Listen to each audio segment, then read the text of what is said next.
Money FM 89.3, the best of the afternoon update. The afternoon update with Lynlee Foo. Money FM 89.3. Welcome to Industry Insight. I'm Lynlee. Now, here's a number that might stop you mid-scroll. More than $1 billion in penalties hit financial institutions in just the first half of this year. The big headlines were in the US, sure, but Asia wasn't spared. China, Malaysia, Australia, and yes, Singapore saw their own enforcement actions as well. So what's behind this global crackdown? And what does it mean for how banks, insurers, and even crypto exchanges operate here?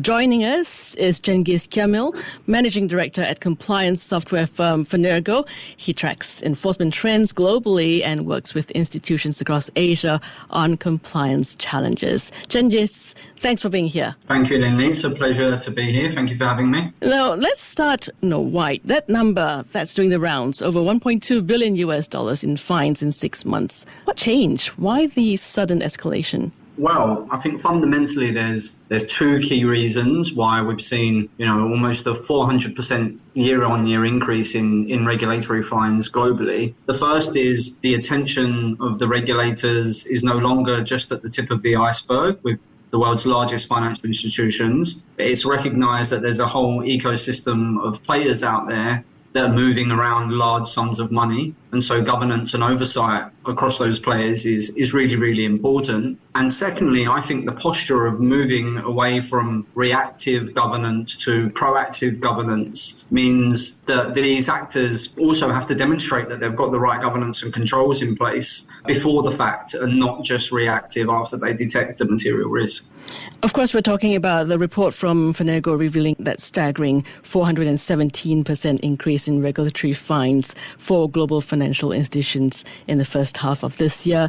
Now, it's not regulators being punitive for the sake of it. I get it. It's risk-driven. I suppose money laundering, sanctions, exposure, and newer business models testing the fences. Absolutely. And you can see that with some of the fines being how the fines have been distributed. It's not just the traditional players anymore. If you look, for example, at recently what's happened out of Austrac in Australia, you've got some of the crypto firms and crypto asset firms like OKX facing major penalties. You've got Revolut in Australia also facing major penalties. And as I mentioned at the outset, I think this is fundamentally driven from a change in posture from the regulators. I guess historically, these financial institutions would get some repercussion from failure to detect or to report. And what we've seen is much more stronger posture in terms of preemptive measures and the failure of preemptive measures taking place in these financial institutions globally. Okay, picking up on that,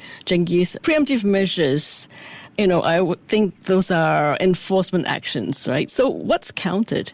Well, there's a few things that need to be taken into consideration, right? So if you take transaction monitoring as an example, right, you'd always have to conduct your SAR filing of suspicious activity, to the regulators around some of the client behavior that's taking place. What we've seen, for example, now is not just a review of those suspicious activity reports, but also thematic inspections taking place, assessing the weaknesses in the monitoring and control framework that these institutions have in place. So that's a real clear shift in scope, shift in posture, and shift enforceable actions from the regulators across the FIs. Okay, let's bring it closer to home. Now, Asia's fines took smaller in dollar terms compared to North America, yet we saw multiple actions across the region, Singapore included. Of course, I'm talking about that report Fenergo came up with. How should institutions here read the room based on those figures? Yeah, I think it's a good question. Look, in monetary terms, I think the fines in Asia Pac were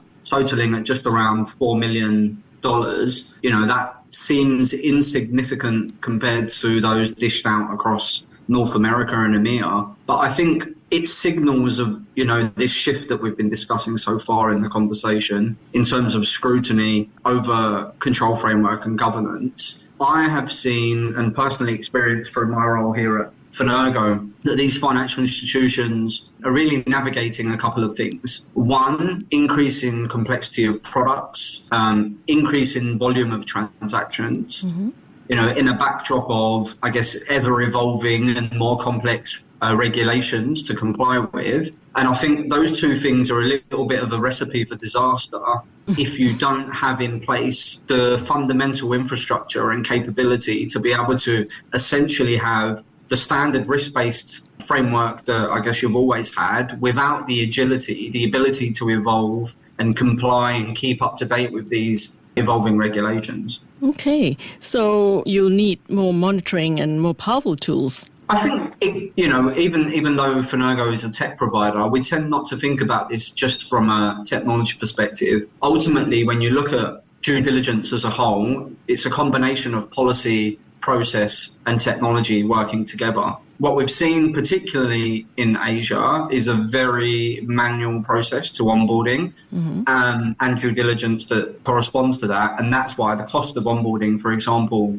in Singapore is the highest vis-a-vis any other jurisdiction in the world. And what you really need to be able to do is have a policy that's in line with industry. KYC is no longer a competitive advantage. There's a pretty clear framework across all of the major regulators on the world. And so if you look at KYC as a utility and you look at that in terms of policy harmonization and benchmarking across the industry, I think that stands you in good stead. And then we really need to transition, I guess, some of these heavy manual activity through to scalable technology to be able to ensure that the scarce talent and resource that does exist within financial institutions are really pointed towards the genuine key high-risk areas where their judgment calls and assessments are really, really necessary. And as I like to say, point them away from dumb clicks in the system. And I think having those two things in place, a utilitized, harmonized policy, and then a tech framework that allows your people to make sure that they can focus on the genuine high-risk activity, I think that then gives you the recipe for success in not only just being compliant, but being compliant in the modern age. Would you say Asia is still perceived as lagging the US in enforcement intensity? I would articulate that this way. I think that the diversity of Asia and the various different markets creates an interesting dynamic locally. And what I mean by that is if you take, for example, if you want to benefit from the latest and greatest in AI, if you want to benefit from scalable technology that deals with the scale of onboarding that some of these institutions want to have today, you really need to be on cloud, okay? And so then if you look at the cloud governance frameworks that exist across some of these markets, you really do have varying degrees of maturity and acceptance, even in the year 2025, of moving technology to cloud to then benefit from that scale. And so when you've got inhibitors like that and variances like that exist in APAC, it naturally makes it a more challenging environment to be able to deal with and mitigate the risks of the cross-border business that exists through the trade corridors here in Southeast Asia, for example. Okay, expanding on that, I'm thinking digital assets. They keep popping up in the enforcement stories. Why is this sector so exposed? Talk to us about that. And how does that intersect with Singapore's ambition to be a trusted digital assets hub? Yeah, look, it's a really, really great question. And it's something that we observe at Fenergo through the market research that we do. I think there's a couple of things here. So if you look at typically the high exposure to cross-border risks that exists in these digital asset firms, as well as the non-traditional kind of client profiles that they have, that means they're really operating at the complex end of the scale, and then place into that kind of the scale and volume that they have. It really makes it a difficult regulatory environment to navigate. Now, notwithstanding that, I think it's probably true to say that these firms have prioritised revenue and growth over risk. And you can see that through the recent sanctions and fines that have hit firms like OKX and Revolut, as I mentioned, in Australia, for simply not having the compliance frameworks to deal with the very complex cross-border and client profiles that they have. Okay. Now, Cengiz, I keep hearing that we have a shortage of financial crime talent. Is that really biting, or is it just an easy excuse? Look, I spent 15 years in financial services across a number of the large regional banks before I joined Fenergo. And so I've kind of lived both lives. I do think it's really difficult to find and retain top talent when it comes to financial crime.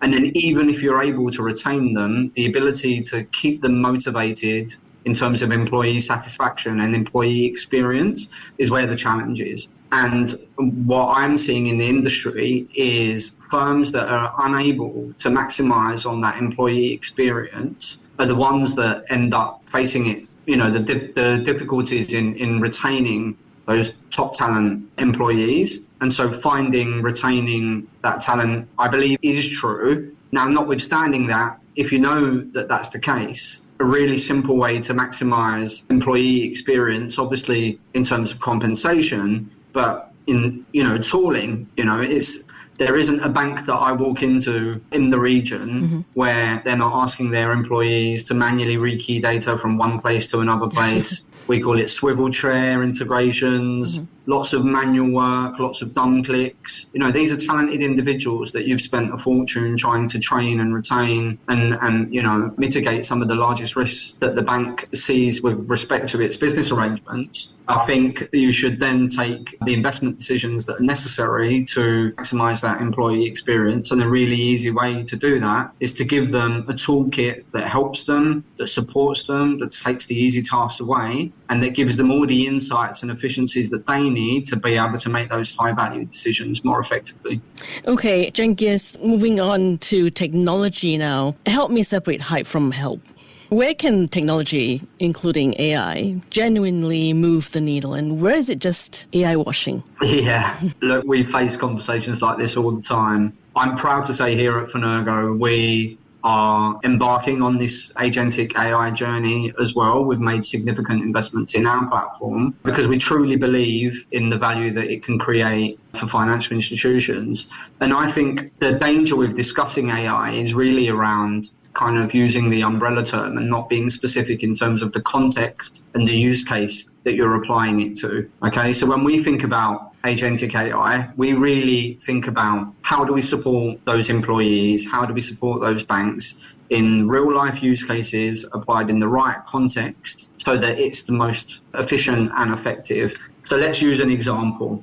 When you're conducting KYC on a client, everybody knows that the longest, most tedious part of that is managing the information and document requests from the client. It probably makes up around 70% of the total effort and elapsed time of a KYC review. Okay, so then we've looked at that use case and we've broken it down into the areas of time taken and how we can use our agentic platform to help support those activities. And one of the most tedious activities to do is gathering the documents from the clients and checking them against your policy. So then we've created a capability that allows us, for example, to be able to automatically split merge documents, classify them, extract the data from them, and pre-comply with the policies that we know are going to be in scope for that specific client. So that's a very, very specific use case with very, very specific pain points, and using the innovation and tech capability at our disposal to really solve for that problem. That's how we believe firms like ourselves and financial institutions can really benefit from leveraging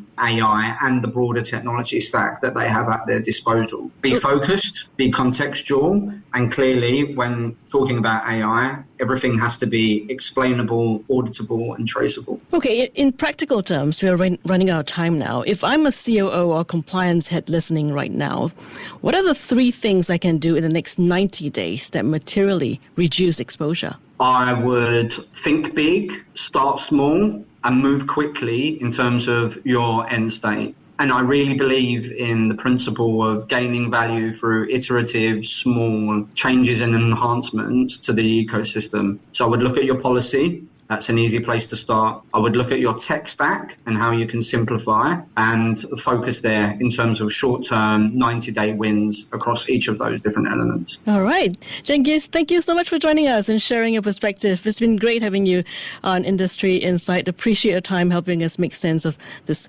global compliance crackdown and what it means for Asia.